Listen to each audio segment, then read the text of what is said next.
Bienvenue bande de créatures inférieures pour le catch vu par le TDLP. Alors je sais ce que vous dites en ayant vu le titre de la vidéo. Non, on ne va pas parler de TNA Slammiversary. Alors je sais, j'avais dit dans la dernière vidéo que normalement je parlerais d'autre chose que la WWE. C'était à la base ce pay-per-view. Le truc c'est que ils ont... déjà il y a deux raisons. La première c'est que le truc a été assez mal foutu. Qui fait qu'en fait Slammiversary j'ai pas pu le voir, j'ai dû attendre un tout petit peu avant de pouvoir voir un peu ce que ça valait. J'avais que les résultats, mais j'avais que dalle, contrairement à les choses de la WWE où je peux avoir certaines fois les résultats écrits, mais avec quand même un peu de contenu. Là j'avais que dalle, je pouvais rien dire du tout, ou presque. Et la deuxième raison c'est que, je veux pas être méchant mais ils ont fait de la merde avec la carte. Bon ok, le mini-event King of the Mountain pas mal. Mais après... le match triple menace pour Tetris Division. Putain, j'arrête pas de me gratter aujourd'hui, c'est la chaleur. Pas que, mais en partie. Bref, le triple menace pour le Tetris Division était pas nécessaire. Il était beau sympa, mais pas nécessaire. C'est dommage parce que honnêtement, j'étais super heureux de pouvoir faire une vidéo sur la TNA. Mais non, je ferai peut-être un catch par le TDLP pour dire, pour parler un peu de la situation de la TNA actuellement. Mais pas tout de suite. On va plutôt s'attarder sur le show de Tokyo, au Japon. Beast in the East. Alors, à la base il va y avoir un tout petit peu plus de 5 matchs parce que j'ai cru comprendre, malheureusement il n'y en a eu que 5, plus un dark match mais j'ai pas trop fait gaffe. Donc on va commencer tout de suite parce que voilà, autant pas aller vite. Lui j'ai pas mal de temps, enfin bref. Donc le premier match était à Neville, je vais dire Adrian Neville. Neville contre Chris Jericho. Franchement, très bon match. Très bon match, j'avais plaisir de voir Jericho. Contre Neville, c'était intéressant. Très bon match de la part des deux. Rien à dire sur la paire de négatifs, sur leur perf aux deux. Donc, j'ai vraiment pas grand chose à dire. J'ai beaucoup aimé la fin de match sur la Lion Tamer. Honnêtement, j'aurais préféré une victoire de Neville, mais j'adore Jericho. Ça m'a pas dérangé. Mais une victoire de Neville aurait été un peu plus gratifiante pour moi. Cette victoire de Jericho est importante entre guillemets parce que Neville reste quand même un mec très important ici indépendant. Et une victoire de Jericho sur ce mec là est très bon pour Jericho, mais ça aurait été meilleur pour Neville à mon avis. Donc ils ont décidé de pas le faire gagner, c'est leur choix. Donc, pas dire grand chose d'autre, donc victoire de Chris Jericho. Ah, je vous ai dit, on va pas aller, à mon avis, on va aller assez vite. On va aller assez vite, bien sûr. Deuxième match pour le titre des Divas, triple menace, Tamina contre Nikki Bella contre Paige. Oh la vache. Il y a du bruit. Bon, tant pis. Les risques du métier, il faut pallier à toutes les situations.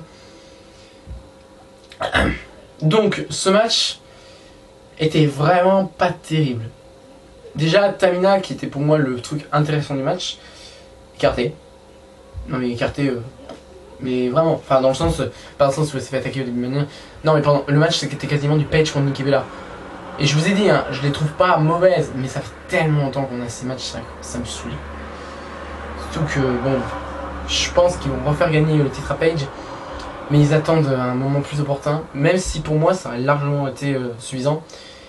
Mais bon, je pense qu'ils attendent le SummerSlam, un truc du genre. Donc pas grand chose à dire, mais là c'est le contraire. C'est-à-dire que Neville contre Jericho, très bon match. Et ce match d'Iva, pas intéressant honnêtement. Mais vraiment, honnêtement pas intéressant. Donc on va tout de suite passer au troisième match. Étonnamment pas le main event. Brock Lesnar contre Kofi Kingston. Quelle est donc cette fumisterie, allez-vous me dire? Pourquoi avons-nous ce match? Moi-même je l'ignore. Bon, on a eu une petite vidéo avant de Kofi qui disait avec le New Day, oh je vais battre la bête incarnée. Il y avait le pourcentage de chance que Kofi gagne était dans le négatif là, c'était littéralement impossible d'avoir une victoire de Kofi pour ce match. Un match très rapide, Kofi Kingston qui a quand même réussi à placer des sauts chassés. Enfin, il y en a un qui n'est pas très joli, mais bon, hein, c'est Lesnar quoi. C'est Brock Lesnar. Bon, victoire assez rapide à la fin du match.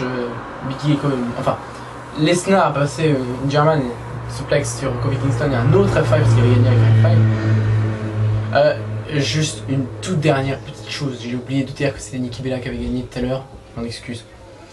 Bref, donc là Lesnar avait gagné avec un F5, German suplex après le match, autre F5, Xavier Wood arrive, F5, Biggie arrive, F5. Voilà, ça se résume à ça. Donc pas intéressant, même si le but c'est vraiment de montrer que Lesnar est dans la place. Et Lesnar a l'air d'être chez les bons. C'est étonnant parce que Lesnar, je croyais vraiment jamais le revoir chez les bons. Mais jamais. Et surtout depuis son tour en 2012 où honnêtement il est à 100% chez les mauvaises, c'est possible. Et là il a l'air d'être chez les bons, il a l'air d'être face. Bah déjà après WrestleMania, on posait des questions. Mais là, contre Seth Rollins, déjà j'avais des gros doutes, il a quand même gardé une personnalité brute. Mais il a l'air de passer chez les bons, c'est étonnant. Même si ça peut permettre une chose intéressante. Je pense que... Alors, peut-être à Battleground. Je pense même que ce sera à Battleground. Brock Lesnar va battre Seth Rollins. Sheamus, mais difficilement, et peut-être grâce aux interventions de Kane, etc. Et Sheamus arrive, encaisse sa mallette et gagne le titre. Et du coup, on a Brock Lesnar contre Sheamus sur SummerSlam. Je pense, et j'espère que c'est ce qu'ils vont faire. Parce que je vois pas de meilleur scénario pour ce Battleground. Parce qu'à mon avis, si Seth Rollins gagne, bah déjà, ils vont faire une revanche. Mais ça va prouver que Lesnar ne peut pas le battre. Traduction, si Lesnar ne peut pas battre Rollins, personne pourra. Ou alors, ce sera pas à 100% mérité. Enfin, je sais pas si vous voyez ce que je veux dire. Lesnar, c'est pas le meilleur, c'est le plus dangereux. Et c'est pas une façon de parler, c'est littéralement le mec le plus dangereux de la WWE. Si Rollins bat Lesnar, en un contrat avec son gabarit, je vois pas qu'il peut lui prendre le titre. Je me mets de la logique de la WWE. Donc pas grand chose d'autre à dire. On va passer au quatrième match, qui n'est pas non plus le main event, qui aurait pu. Ça m'étonne pas que ça le soit pas, mais quand même. Finn Balor contre Kevin Owens pour le titre de la NXT. Et c'est vachement cool d'avoir un match pour le titre de la NXT. Enfin, j'allais dans un show de la WWE. Alors je sais ce que vous allez dire. Déjà, mais c'est un live. Ok, bon, c'est un show de la WWE quand même. Et live, c'est vraiment NXT. Je sais que pour les lives, en général, il peut y avoir des matchs de NXT, mais c'est des petits lives, quoi. Là, c'est vraiment un live plus intéressant et plus gros. Je considère ça un peu plus supérieur au live, à tel point qu'il a son propre nom, Beast in the East. Et l'autre chose que vous allez dire, c'est qu'on a déjà eu des matchs NXT dans un Raw à SmackDown. C'était pas des mauvais matchs, mais c'était limite plus des blagues qu'autre chose. C'était vraiment histoire de dire ah cool, match NXT à Raw à SmackDown, sympa. Bon. Du coup là on avait Finn Balor à son match. Alors honnêtement, Finn Balor c'est l'un de mes deux catcheurs préférés de NXT, juste derrière Sami Zayn. Et encore, parce qu'il monte encore en mon estime, hein, Finn Balor. Mais j'y croyais pas. Pensais pas que Finn Balor allait gagner. Honnêtement, je pensais vraiment qu'ils allaient laisser le titre à Owens. Oui, je parle au conditionnel pour une raison très simple. Finn Balor a gagné. Finn Balor a gagné. Et Finn Balor a pris le titre de la NXT. Waouh! Grâce à son coup des grâce. Je pense un peu à l'américaine, mais version moche. Le coup des grâce. Français, coup de grâce. Waouh, ça m'a fait... J'y croyais pas. Hein. J'ai limite explosé quand j'ai vu ça. Parce qu'en plus, Finn Balor a porté un premier coup de grâce qui n'a pas suffi. Owens, même s'il portait pas sa Pimp Powerbomb, j'ai cru des fois qu'il a gagné. Mais quand j'ai vu que le deuxième coup de grâce passait, je me suis dit, waouh. Et là, 1, 2, 3. Oh! Oh, nouveau champion, Finn Balor! Et non, je dirais pas Finn Balor, je dirais Finn Balor. Parce que j'ai envie. D'ailleurs, non, je crois que logiquement ça se prononce Finn Balor, mais que ça se prononce comme ça ou pas, je l'appellerai quand même comme ça. Bon, bref. Donc Finn Balor est le nouveau champion de NXT, oui. Ça prouve que la WWE pas en faire n'importe quoi. Bon là vous allez me dire, ouais mais en même temps, parmi tous les champions de NXT, le seul qui a brillé c'est Seth Rollins. Alors d'un coup, Big Kingston a quand même gagné le titre intercontinental. Je sais que c'est pas énorme mais c'est pas mal quand même. On peut pas dire qu'il est oublié. Il a aussi gagné le titre par équipe. Même si c'est avec le New Day. Oui, les gens aiment beaucoup le New Day. Enfin ils aiment depuis qu'ils sont chez les mauvais. Et j'aime toujours pas le New Day. Mais voilà. Bo Dallas, bon, on peut oublier, mais en même temps, petite précision, Bo Dallas, il est super jeune. Ils ont encore largement le temps d'en faire ce qu'ils veulent. Et pour l'instant, ils font pas grand chose avec Bo Dallas. Mais ils font pas non plus, ils le sacrifient pas non plus. Bo Dallas est pas mort, attention. Neville, il est en pleine progression, entre guillemets. Sami Zayn il va revenir, mais du coup, à mon avis, il va direct aller dans le match principal. Et Kevin Owens, il est en plein push. Ah, alors aussi, à mon avis, pourquoi ils ont fait gagner Finn Balor, je pense honnêtement que c'est pour tout de suite faire passer Kevin Owens dans le show principal. Alors, je pense honnêtement qu'au prochain pay-per-view, on aura Sami Zayn contre Finn Balor et Samoa Joe contre Kevin Owens. Ou un triple menace entre Balor, Samoa Joe et Kevin Owens. Ou un Fatal 4-Way avec Rhino, peut-être, possible. Et ce serait vachement cool. Mais voilà, je pense qu'ils vont faire très vite passer Kevin Owens dans le show principal parce que déjà, en fait techniquement il l'est déjà, mais là il sera plus NXT donc il aura encore plus, il aura plus à se concentrer sur NXT du tout. Donc ça, honnêtement, je suis, ah oui. Alors j'ai pas dit parler de la qualité ces deux matchs qui sont pour moi les deux matchs les plus importants de la soirée. Je dis pas les deux meilleurs, les deux plus importants parce que encore ce match-là est le meilleur de la soirée. Attention. Ce match-là est le meilleur de la soirée, déjà, ce qui prouve la qualité de NXT, voilà. Le match d'avant, bon, c'était une blague. Hein. C'était une blague, enfin une blague, pas dans le sens drôle, mais dans le sens... voilà, on est là juste pour montrer que Lesnar, il est fort. Voilà. Donc, voilà. Ensuite, le main event, et là, je suis franchement déçu. Dolph Ziggler et John Cena contre... Je sais pas pourquoi, ça m'a fait bizarre de commencer comme ça. Kane et Bad News Barrett. Alors, match pas intéressant, déjà. C'est pas intéressant. Donc on va faire le main event du live.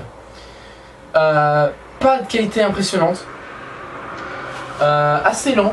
Domination pour moi de Bad News et de Kane. Déjà. Mais voilà. Pas grand chose. J'ai rien à dire sur le match pour pas être. J'ai rien à dire pour pas être méchant. Il était pas mauvais, mais. Bon, si on fait le main event, c'est qu'on met déjà la barre haute dessus. Il valait pas du tout Jericho Neville et Balor Owens. Honnêtement, même le match Brock Lesnar contre Kingston a beau être pire, bien sûr, hein, logique, il était plus intéressant. Le seul match moins intéressant pour moi, c'était le match d'Idira. Je sais ce que vous allez dire. 5 matchs, c'est pas énorme. Je suis totalement d'accord avec vous. Mais quand même, ils avaient un match flotté d'NXT qui en plus était énorme. Et avec Owens en plus qui a un push. Hein. Et Brock Lesnar, Kofi Kingston, dont le show est limite dédicacé Brock Lesnar. Je veux dire, c'est...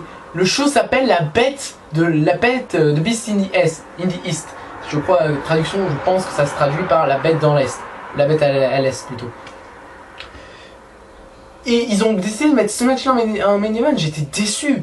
Quand j'ai vu que c'était main event, j'ai dit... Enfin, quand j'ai vu déjà les deux matchs précédents passés, je me suis dit, c'est quoi leur main event?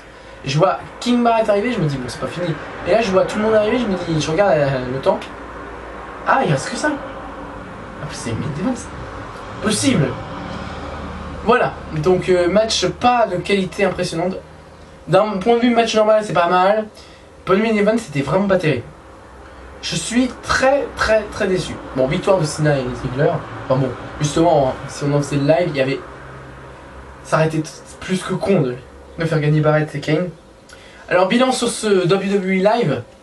Le live de Tokyo. De Beast in the East. Je sais pas honnêtement quoi en penser. Je veux dire, c'est pas mauvais. Bah non, pas du tout même. Le match d'ouverture, Jericho Neville. Le match Brock Lesnar Kofi Kingston était mauvais mais intéressant. Et le match de la NXT était très bon, mais après, déjà le main event. On va avoir fait le main event d'ailleurs, c'était vraiment une idée de merde. Mais en plus, sa qualité, c'était franchement médiocre. Et le match d'Iva qui était vraiment nul pour moi. Donc je mettrais une note de, on va dire 14. Parce que vraiment, match excellent de la part des deux mecs de NXT. Excellent match de Jericho et Neville. Match très intéressant, je le rappelle, hein, très intéressant pour moi. Brock Lesnar contre Kofi Kingston. Mais deux matchs très merdiques. Enfin, un match très merdique et un match, étant donné qu'ils ont fait le main event, extrêmement merdique aussi. Bon, pas grand chose d'autre à dire. Donc, la prochaine vidéo sera sur Battleground, enfin la prochaine analyse de pay-per-view. Je vous ai dit que je ferai sans doute un point sur la situation de la TNA. Pendant que j'y pense... Alors, Ethan Carter 3, oui, je ne pense pas ici free, mais Ethan Carter 3. C'est trop... Non, ici free quand même, faut pas déconner. Ethan Carter the Third. J'aime pas du tout la prononcer en anglaise. Ethan Carter 3. Bon, j'arrête. Contre Kurt Angle pour le titre mondial, ils auraient dû le mettre à Slammiversary, je veux dire. C'était prévu. Sur l'affiche, il y a Kurt Angle. Et ce match est apporté à Impact.